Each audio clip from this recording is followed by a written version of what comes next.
Malaking banta sa national security sakaling maisipan ng militar na manghimasok sa gobyerno oras na makita nila na wala ng kontrol ang presidente sa pamahalaan. Iyan mismo ang ikinababahala ni Presidential Spokesperson Attorney Harry Roque. Sinabi niyang ganyan ang nangyari sa mga karating nating bansa tulad ng Myanmar at Thailand. Basing araw sa nakikita ni Roque ngayon, tila may ibang kumokontrol sa gobyerno na mas makapangyarihan pa sa Pangulo.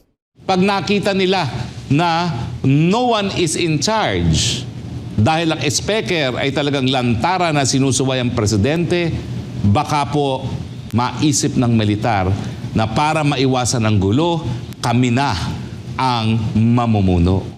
Muling hinimok ni Roque si Pangulong Bongbong Marcos na patunayang siya nga ang may kontrol sa pamahalaan dahil kung hindi, magiging hudyat umano ito sa militar para panghimasukan ang gobyerno.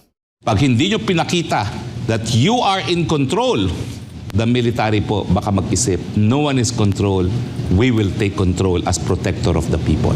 Huwag nyo pong payagan yan dahil kami po naniniwala pa rin sa demokrasya.